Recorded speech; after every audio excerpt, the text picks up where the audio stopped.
Hello! So, a lot of people have been asking me how to make a fluffy pony like Flufflight, and I wanted to spend some time doing that today. It's really pretty simple, and there's no right or wrong way to do it. I'm gonna try and go through each category and explain what I do.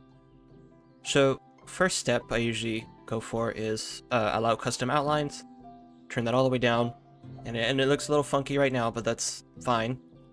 And you can add depth to the chest with any pattern you want, although I will say it's not really necessary.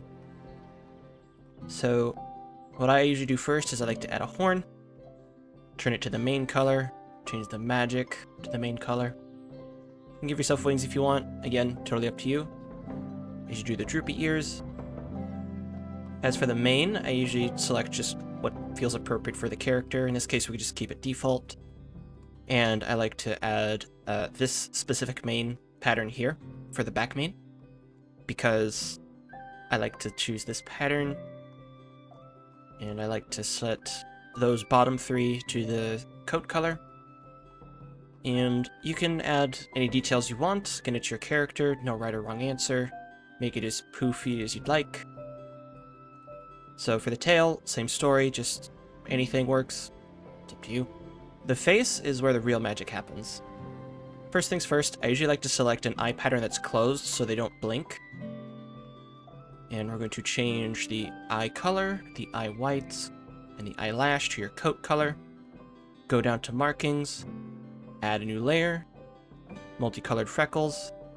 Then we're going to change everything except 4 and 7, because those are going to be your eyes. As you can see, he's got 2 little orange dots, that's good. And here for the muzzle, what we're going to do is we're going to change the outline shape to be something visible. One thing I wanted to mention for the face is blush is important, because normally on a character your eyes are up top and the blush is going to be below it on the cheeks. But in this case, what we're going to do is turn it to a darker, more noticeable color, so that way when your fluffy pony blinks, it looks like he's actually blinking, instead of randomly having pink streaks across his eyes. And as for items, you can add any accessories you want. Again, no right or wrong answers. For the neck, I usually choose this poofy thing. I have no idea what it's called, but it works, so we're going to use it. And as you can see, he's already got quite a bit of chest fluff going on. I have had some success using the scarves before, but I found this to be the most fitting for my characters. For the chest, I usually go for the cape. For the back, I usually go for a skirt, sometimes one of the flat ones. Again, it just depends on what type of shape you're going for your character. Usually like to add a bow, gives it that little bit of extra depth. Pants aren't really necessary here.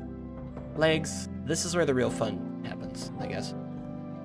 I like to add the spiky bracelets, and then to add a little bit of depth, I do these socks, and then I add booties, and then I usually tone down the color of the bottom part there. And as you can see, you can rearrange these to be in any order. If you want fluffier legs, there you go. If you want fetlocks to be more pronounced, like I usually do, you build them in this order. For the waist, I usually go for one of the bouquets, usually the second one, mostly just color patterns. And then pretty straightforward as well. And extras, if you have characters you want to add to the head, you can do that. It's up to you. I save this guy, compare him to Flufflight real quick. And he's pretty fluffy. So that's how I usually make my fluffy ponies. And again, from here, you can add just about any type of shading you want, as demonstrated here. I have more pronounced shading, and he looks a little more high definition, I guess. And if you want to walk through here, I simply just use the full face pattern, go from dark down to light. I do the left and right upper face patterns. I make them a little more pale. For the middle of the snout, I usually go from dark to light, per usual.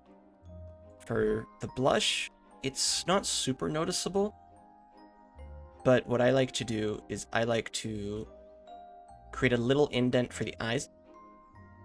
So they're going to be a little darker. And for the body, I like to have a little bit of shading.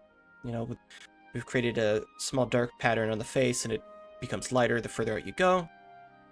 And on the underbelly, that's usually a little more pale, I suppose. It just creates a little bit of depth, just for fun. But that is quite simply how I make my fluffy ponies. Thank you for watching. Have a good day and stay hydrated. It's very important.